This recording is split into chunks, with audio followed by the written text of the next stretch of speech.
Hey guys, welcome back to our channel. ఈరోజు వీడియోలో బెండకాయ ఫ్రైని ఈజీగా ఎలా ప్రిపేర్ చేయాలో చూసాను. ఫస్ట్ బెండకాయని వాష్ చేసుకొని ఇలా చిన్నగా కట్ చేసుకోవాలి.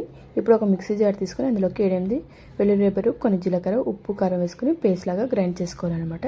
ఇప్పుడు ఒక కడాయిలో ఆయిల్ వేసుకుని ఆయిల్ హీట్ అయిన తర్వాత మనం కట్ చేసి పెట్టుకున్న బెండకాయలని వేసుకుని మీడియం ఫ్లేమ్లో గోల్డెన్ కలర్ వచ్చేంత వరకు బాగా ఫ్రై చేసుకోవాలన్నమాట. ఎక్కువ ఫ్రై చేసుకోకండి, టేస్ట్ అయితే మారిపోతుంది. ఇలా ఫ్రై అయిన తర్వాత ఆయిల్లో నుంచి బెండకాయని సపరేట్ తీసి ఒక బౌల్లోకి అయితే వేసుకోవాలి. ఇప్పుడు ఇందులోకి కొన్ని పల్లీలను వేసుకొని పల్లీలని ఫ్రై చేసుకోవాలన్నమాట. పల్లీలు ఫ్రై అయిన తర్వాత వీటిని ఆయిల్ నుంచి సపరేట్ తీసి బెండకాయలు అయితే వేసుకోవాలి. అండ్ అలాగే కొంచెం కరివేపాకును కూడా ఫ్రై చేసుకోవాలి. ఇలా ఫ్రై చేసుకుని వీటిని కూడా బెండకాయలకు వేసుకుని మనం ముందుగా పేస్ట్ చేసి పెట్టుకున్న వెల్లుల్లి పేస్ట్ అయితే ఇందులోకి వేసుకుని బాగా మిక్స్ చేసుకోవాలన్నమాట. ఫైనల్లీ బెండకాయ ఫ్రై అయితే ఈజీ ప్రాసెస్లో రెడీ అయిపోయిందనమాట. నచ్చినట్లయితే మీరు కూడా ఒకసారి ట్రై చేయండి. ఎలా వచ్చిందో కామెంట్ చేయండి. ఇంకా మన ఛానల్ని ఎవరైనా సబ్స్క్రైబ్ చేసుకోకపోతే వెళ్ళి సబ్స్క్రైబ్ చేసుకోండి. Thank you for watching.